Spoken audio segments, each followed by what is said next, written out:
Wait, does this have anything to do with that? Because I thought I had one more article talking about that. No, I did it.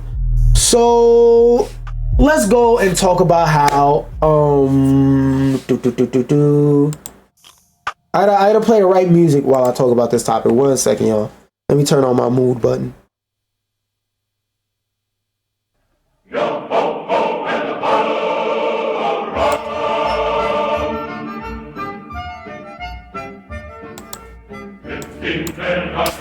Alright, localization is a service problem.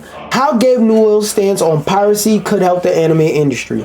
Now, for those of you unfamiliar, Gabe Newell is the person who runs the Steam... Wait, where is it? So y'all can see it. Gabe Newell is the person who runs the Steam platform. So the platform that sells the most PC games over Epic and GOG and all that stuff is Steam.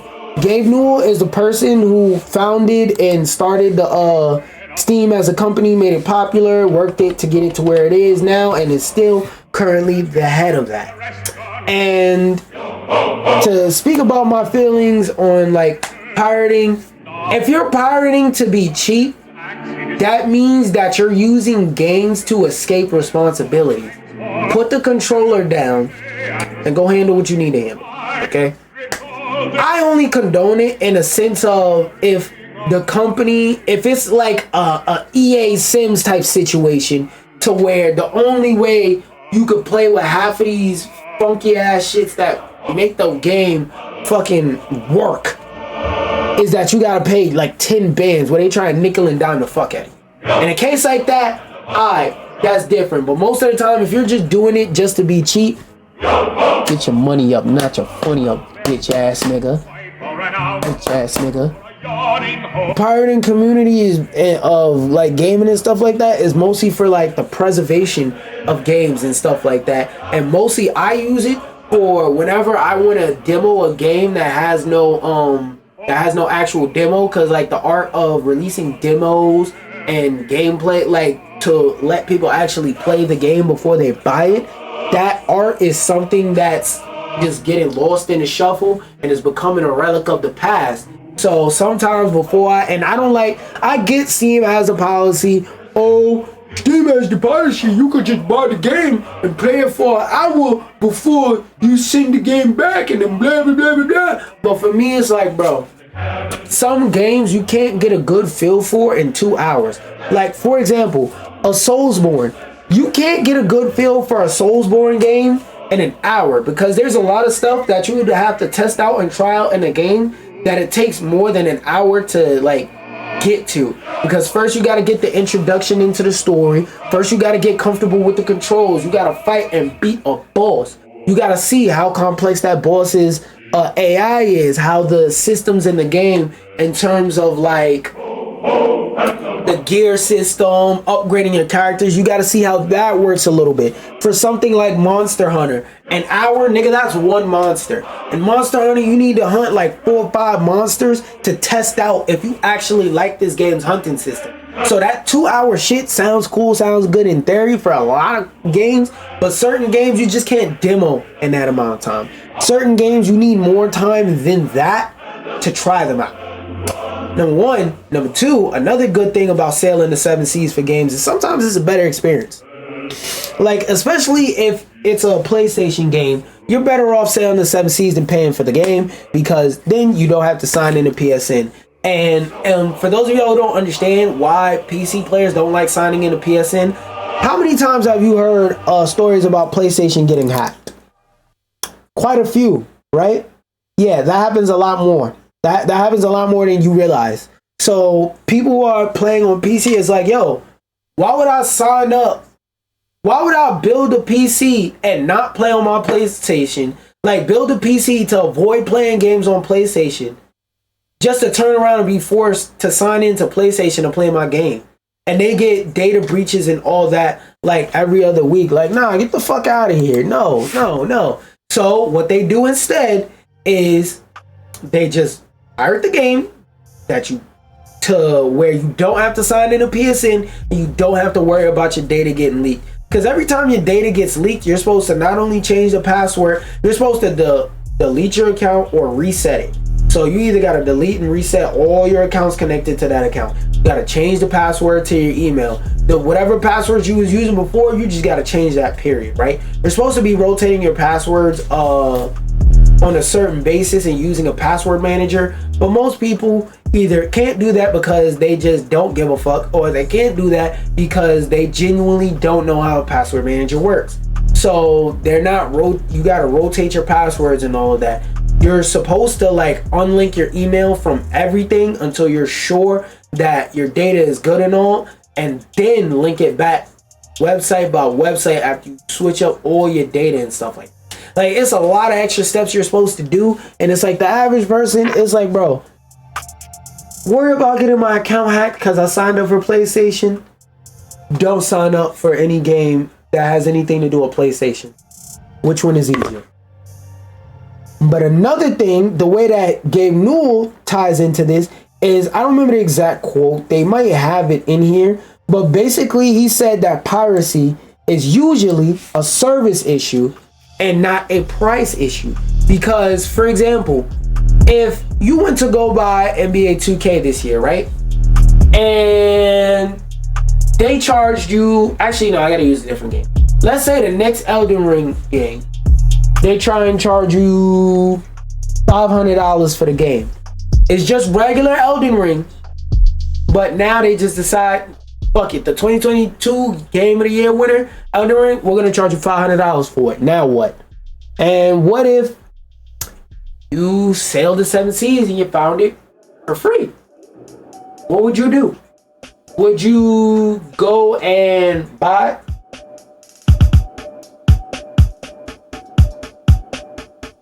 Would you go and buy the game that was previously $7 and now worth $5,000 because fuck it, we feel like it? Or would you go sail in the 7 seas and play it? You would sail the 7 seas.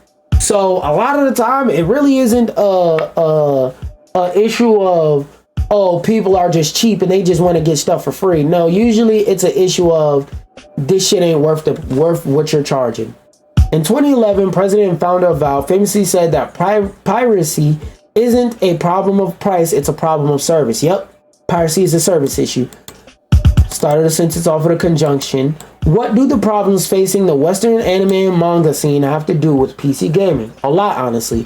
In recent years, the anime and manga industry in the West has been coming to terms with its own problems of piracy, localization, and the quality of their service. A majority of the people I know who read manga either are lucky enough to only care about reading a super popular manga like a Dragon Ball or something like that, so their library gets it pretty soon, or they go on the 123 equivalent of the 123 movie equivalent of like manga. For manga, I kept saying of and my brain was saying of was wrong. For the 123 movie equivalent for manga. As a result, piracy sites are considered the go-to. See, I swear I didn't read this article or that sentence. I just highlighted this shit while I was yapping. Are the go-to for many fans when faced with financially supporting publishers who allow localizers to editorialize someone else's work or try and make it better instead of localizing in good faith. Yeah, that's a thing. So for those of you who don't read manga too much, basically, and I said this previously, when it comes to translating things, there's certain things that are very hard to translate, or certain things that you have to understand the culture of what you're translating it to properly localize it. Because a direct translation and a localization are two different things.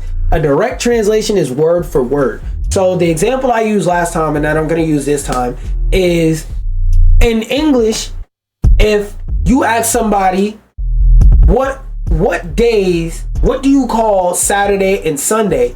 Somebody who speaks English will go, oh, the weekend.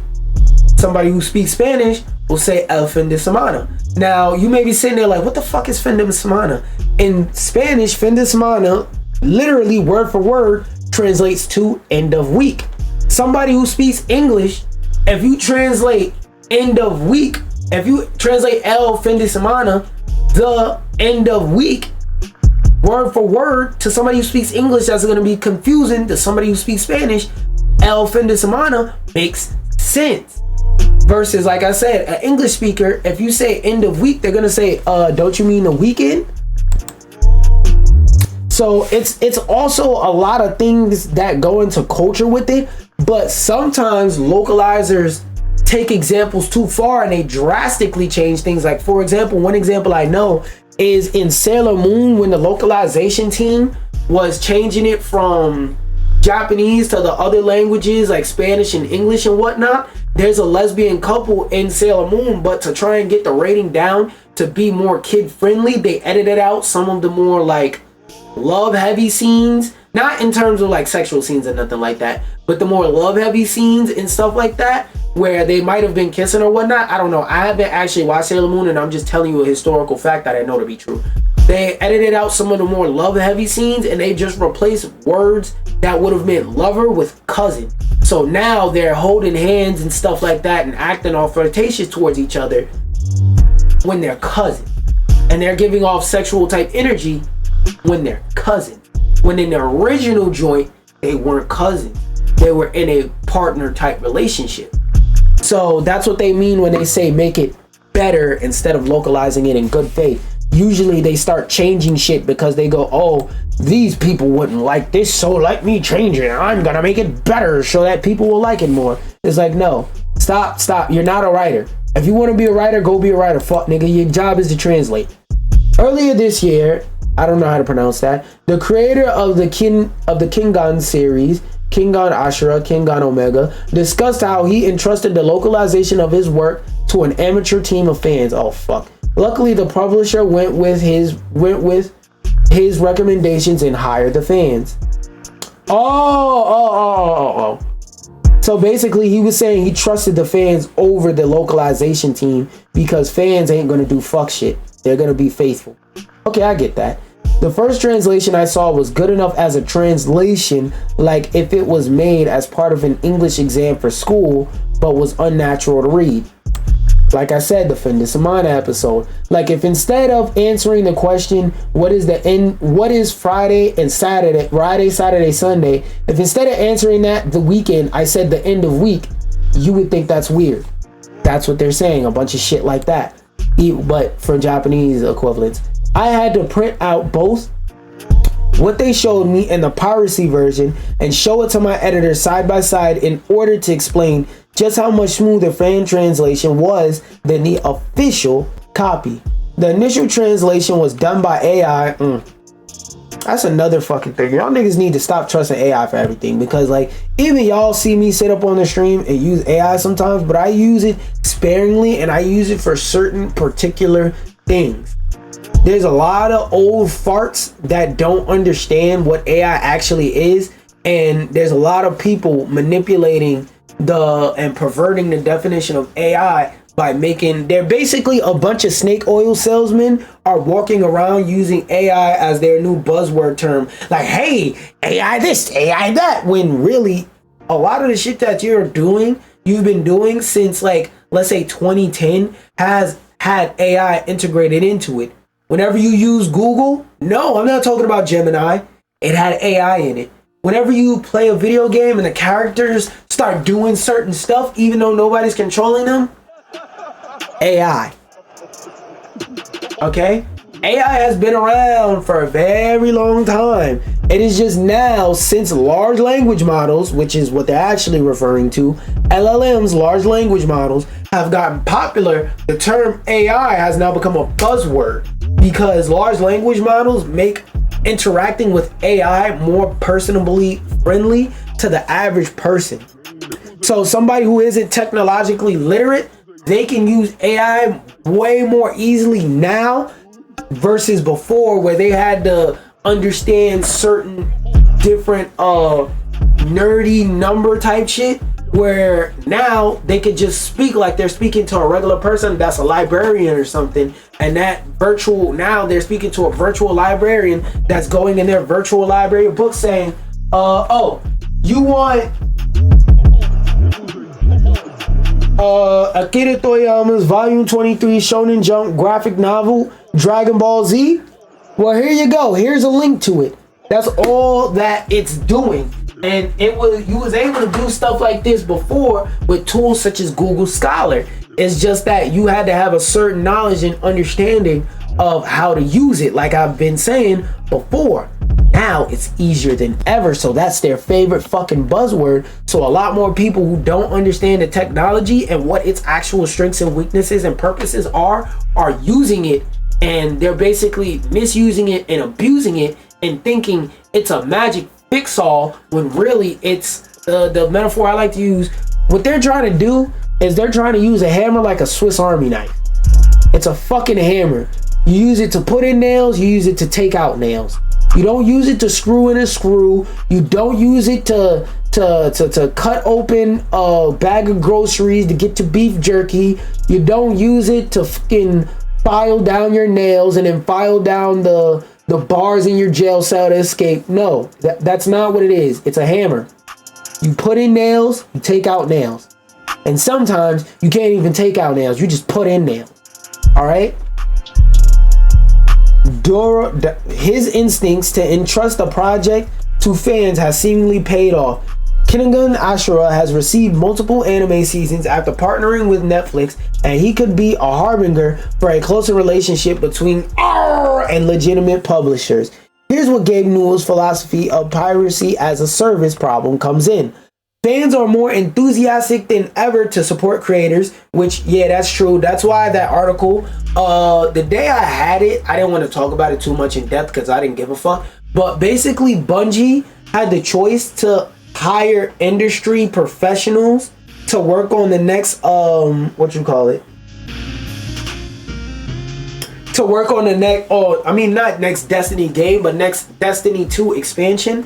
They had the choice between hiring them and hiring people who are fans who are already doing shit for free. And there was two reasons why they chose fans. One, because they were cheaper. That was the driving force, because they were cheaper. They were fans, so they just happy to be here. I'm here. Thanks. Oh my gosh, I'm so happy to be here. Bungie offices. Whoa. They're literally fanned out and happy to be there. So they'll take dog shit pay because they don't know the difference between decent pay, dog shit pay, and good pay. They're just happy to be here and get a check at the same time. You could get them niggas a lollipop and a high five and they'll still be happy to be there, developing their heart out, spending all their fucking time on this project. But another thing was, not only were they hired because they were, like I said, the driving force, cheaper, but they also are part of the demographic they're making something for. So one big problem in a lot of these industries with these bigwigs and stuff like that is sometimes they have a hard time understanding what the people want.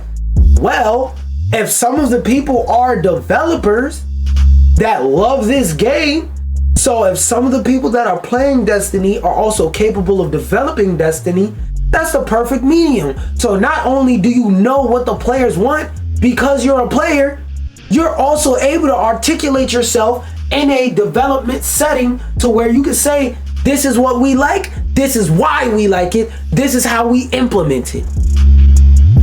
You can't beat that. No amount of market research can beat that. Also, again, you could pay them niggas in lollipops and high fives because they're just happy to be here. And it was another third thing I had in my head, but it would be funnier just to leave it off as a third thing.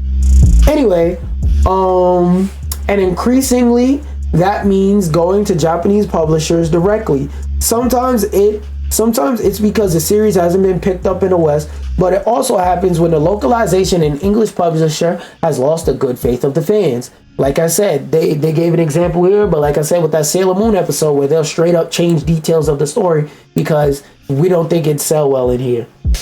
When fans can support creators by buying merch or importing a Japanese book while reading pirate sites, why would they ever give money to the official localization?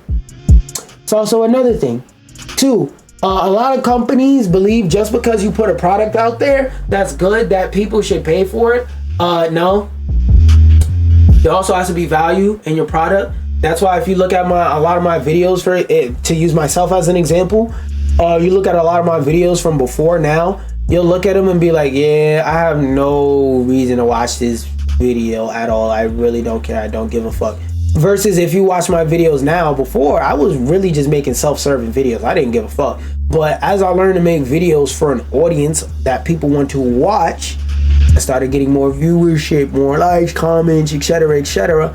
Why? Because I was making things that people wanted to see. It is not enough to make a good product. You have to make a good product at a good time. That's why, for example, Prince of Persia: The Lost Crown that released earlier this year was a fantastic game. Amazing game. That game was sent out to die. That was legitimately, I don't want to say a 10 out of 10 game, but that was legitimately a 9 out of 10. It was one of this year's 9 out of 10 games. One of the best games to release in 2024. Definitively, factually, hands down. But Prince of Persia fans didn't want that shit. They didn't want a side scroller. They wanted either a 3D remake of the OG Prince of Persia or Prince of Persia 5 or 4, a continuation of the franchise. It is what it is. Sometimes you make a great thing, you put it out at the wrong time and send it out to die. Another example of that is Concord. Concord was a great thing, but it was sent out to die, so what happened? It's a fucking meme. So when fans are willing to spend their time and money tracking down ways to support their favorite series without supporting localizers, it becomes apparent that, just as Gabe Newell says, the fucking service sucks, so I'd rather steal it. And at that point, if you're paying in some other way, nigga, are you really a thief? It's our belief that publishers who localize into English could both improve their image and revenue by giving the fans what they're asking for. Good faith localizations that respect the source material and fans. We can already see what's happening when they don't satisfy the needs of fans. AI translations on the rise, and when it's not only being tolerated but celebrated. Ending on a positive note, it behooves us as English-speaking fans to at least acknowledge when localizers and publishers do well. For anime, we recommend the High Dive, and for manga, they recommend Yin Press is willing to publish spicier titles with few to no censorship issues. Yeah, I pretty much agree, man. I pretty much agree. While I'm not so much in the manga section, so I can't really like vouch for it too much, because like I said, I rarely read manga. But while I can't vouch for that too much, one thing I can vouch for is, yes, majority of the time, piracy is a service issue. Most of the time, people don't steal products or go circumvent fucking copyright and all that other stuff to get products because they're just a broke bitch. And even if that is the answer, because they're a broke bitch, maybe you should adjust. Because I remember, I don't know if I mentioned this earlier, but I remember an example where Thor's very own, Pirate Software's very own Thor was mentioning how one time he realized that one of either a game he was working on for his company or a game he was working on for Blizzard was highly pirated in Brazil. And he said, instead of going, why are these fucking Brazilians stealing my damn game, he lowered the price, and he kept the price the same in everywhere, but just in Brazil, he lowered the price so that it would be affordable for them to buy the game, and his sales went up by like 100% or some crazy shit like that. And he was like, because they weren't pirating the game because they just all wanted to be 30 thieves. Hey, fuck you. No, they were pirating it because they literally couldn't afford it. The shit was dumb expensive compared to their currency. Something that, whether it's dumb expensive or not, is just dumb expensive without the expensive part. There's a new Switch golf game that features unique Joy-Con controls. Mini Golf Simulator, a new Nintendo Switch exclusive that simulates the golfing experience by utilizing the Joy-Con controller as a putter. Now, my question with this contraption is, do you need 3 Joy-Cons for this game? Oh, no. You don't. But still, what the fuck? Like, what the fuck is this image I'm looking at? Why do you have to use 1.5? Yo, this is a sick image.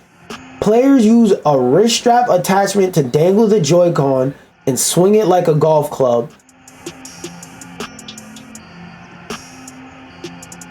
So they had, wait, I was out of the frame? Oh, no, just barely.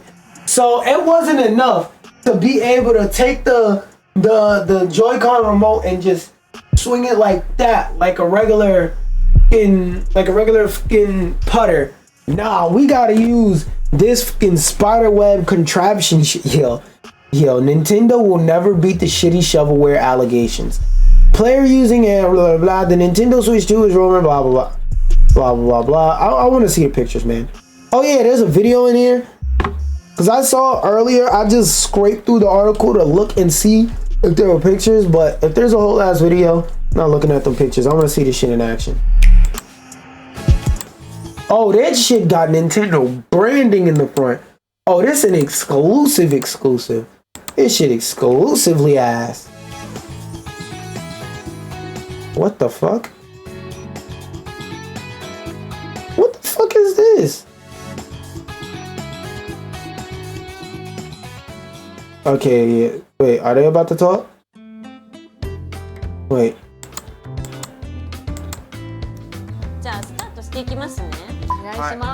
Yeah, off. Wait, yeah, let's see some of this gameplay in action.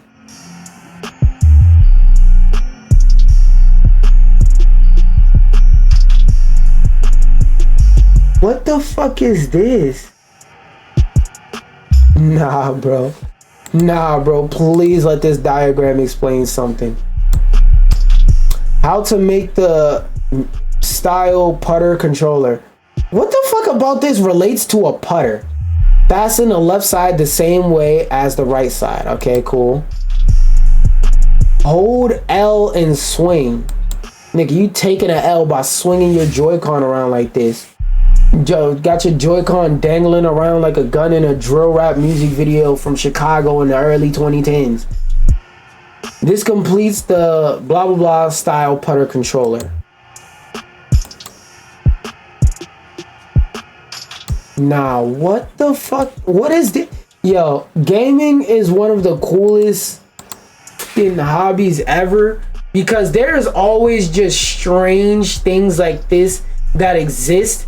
And I'm not gonna lie, no racial, but they're usually Japanese ideas. Like, just strangely. Like, this idea is one of those things that's cool because it exists, not actually cool to use. To actually try and use this, it looks like a torture session. It looks like if you wanted to get information out of somebody, like for secrets about the country, you would hold a gun to their head and be like, yeah, now go play Nintendo Switch. What is this called? What was this game called? Go play Nintendo Switch golf game, mini golf simulator. Like, this shit looks fucking terrible, dog. Somebody sat down, made this, and thought they was cooking. Something else somebody thought they was cooking with was Instagram thought they was cooking with you being able to schedule messages. So now no longer do you ever have to come home from the club and worry about, dang, should I text my shorty, drunk text my shorty about booty cakes or how I gotta pick up our son in the morning. No longer do you have to worry about that. Now, instead of having to worry about coming home drunk from the club, not handling your responsibilities and texting to handle your responsibilities, you could just schedule a text and forget about it. Now, if let's say you come home from a function, right? You drunk as a bitch. You took some shots. You had some nutcrackers or something. You said, look, I think I should call her. I think I should text her, right? Let's say you blow up her phone. Let's say when it comes to her phone, you hit up, right? You hit her 15 times. But you go, ooh, I don't really know if I want to talk to her with words right now because I'm a little bit inebriated. I drank a whole bunch of nutcrackers straight to the head. I don't know if I really want to talk to her. So let me compose myself up. Let me send her a text that's auto gonna send in the morning. And before I let the text send, when I wake up in the morning, I'm gonna look over it and see if my drunk decision was really crazy or not. Then you can wake up, you can read the text and say, damn, now that I'm sober, I don't even like this bitch for real. Matter of fact, why I even call her my baby mother? I don't even got no kids with shorty. What the fuck was I talking about? What do you mean? What was I talking about? Oh, I need to send her a text to make sure I pick up my kids for school in the morning. I ain't got no kids, nigga. Then you could delete the text and move on about your day. going, whew. I saved myself with that one. Yo, Meta. Usually your company is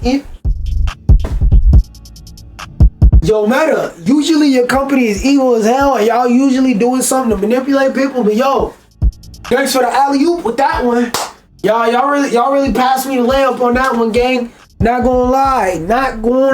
Y'all really gave me the dunk. If I was Shaquille O'Neal on that one, y'all say, yo, just drop it, stick your arm out forward and drop it in the hoop on that one. Good looks, gang. Good looks. Like, I don't really want to read this article at all, but fuck it. Let's read it. Let's read it. What are Instagram DMs? I'm curious. If you're stuck to using Instagram as a repository for your smartphone photos, you might have missed out on the introduction of Instagram Direct back in 2013. Since you just came out of jail. You went in jail in 2012, fucking December 2012 during Christmas, and you just got out and goddamn 2024 and shit. A direct messaging system was integrated in the Instagram app for sharing photos and video with friends, family, and harassing bitches by sending pictures of your dick unsolicited. Meta has changed the look, location, and features of our Instagram DMs over the years, hooking it up with Messenger in 2020, and more recently adding location sharing abilities. Oh man, bro. I know you niggas that only use Instagram going through it. You can't cheat on your shorty and be like, oh, my phone not activated. I'm just going to your man's crib. Which one of your man's crib you going to? I'm going to play a game with Jacob and Tyrone. You going to who else though? Oh, Jacob house. Oh, Jacob with Wi-Fi. Yeah, Jacob with Wi-Fi. What? Yeah, Jacob with Wi-Fi. Yeah, share your location with me. Oh, I'm going to share my location and my phone ain't activated. Like, it's going to cut off as soon as I leave the house. Yeah. But as soon as you get in his house, you take your ass straight to him. Say, my girl is going to kill me if I don't connect to your Wi-Fi. You connect to his Wi-Fi. You share your motherfucking location. Y'all niggas going to be in trouble. Cause you know the Thuthies can't just break up with a nigga they don't trust. They gotta stay with him and get a nigga 100 chances because they can fix him. And more recently, adding location sharing abilities this year in November 2024, adding scheduled messages brings Instagram more in line with messaging tools like iMessage and Gmail. Yeah, because most of Instagram now is just a messaging platform to talk to people who ain't talked to me since like in 2015. And they don't know my phone number because I ain't give it to them and I had the same one since like 2015. How to schedule an Instagram message. Don't give a fuck. How to delete a scheduled Instagram message. Yeah, this is the one we need. Like I said, for them dudes that is scared they might send a message to their baby mother that ain't really their baby mother because they ain't even got no kids. So how the fuck she your baby mother if you ain't got no kids with her or no kids, period? This the part that them niggas gonna need. If you change your mind about a scheduled message, if you say, damn, I need to get that message the fuck up out of here before it's sent, you can delete them directly from your chat. From inside the chat, tap the small text that says scheduled messages above the text box. Then tap hold on the message you want to delete. From the drop down menu that appears, tap the big ass button that's probably red that says delete to remove the message. You can also edit those messages. So let's say you feeling Batman or Brave and a Bold and you still want that message to go through, even though you ain't got no kids with shorty and you still want to send her messages. Let's say you want to put at the end, I'm just testing how it feels to type that for the future. Cause you really living dangerously on the edge and you really want her to feel like, oh, he about to come over and plow my shits in. He about to plow my back out to pregnancy. They got you. You can edit the messages too. Boom. If you want to edit instead of deleting it and make it seem like you was on some confident shit because you want say yes to everything December, things get more complicated. It became possible to edit normal Instagram messages in March of 2024, but editing a scheduled message currently isn't possible. There is a way to achieve the same effect if you're willing to do some extra work though. Oh no. You're asking Instagram niggas to do extra work? Instagram niggas don't read a caption if the caption is 3 words long. This ain't, you lost them here. But let's go through it. Let's see if let's see how complicated the process is. First, you open up the chat with a scheduled message you want to edit it. Then you tap on scheduled messages near the bottom of the screen above the text box. You find the message you want to edit. Then tap and hold it. Then you tap on copy from the menu. I gotta sing it because like after a certain amount of time, like niggas with like low reading comprehension, they stop paying attention. So I gotta change my vocal inflection a little bit to make sure you're still interested. So from the menu, that menu to copy the text is on your clipboard. Then repeat the process and tap on delete. With your copy messages in hand, paste it in to the text box of your existing chat or a new message. Edit it however you see fit. Then tap and hold the blue arrow to tap the right. Wait, hold up. To the right of the text box to schedule it again for your desired date and time. Tap on the send button at the bottom of the menu and it will be scheduled. It will be scheduled. I had to start singing because I didn't want to lose y'all. My phone. Yo. Oh wait, shit. You still can't schedule posts on Instagram? Another reason why this fucking app sucks. Anyway, yeah. That's the last thing I wanted to read. Now, for those of you in the stream, just reload. I'm about to set up so I can play Miles Morales.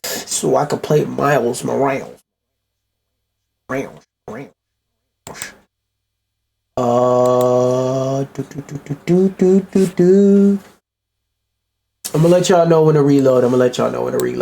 Once my shit loads. Period.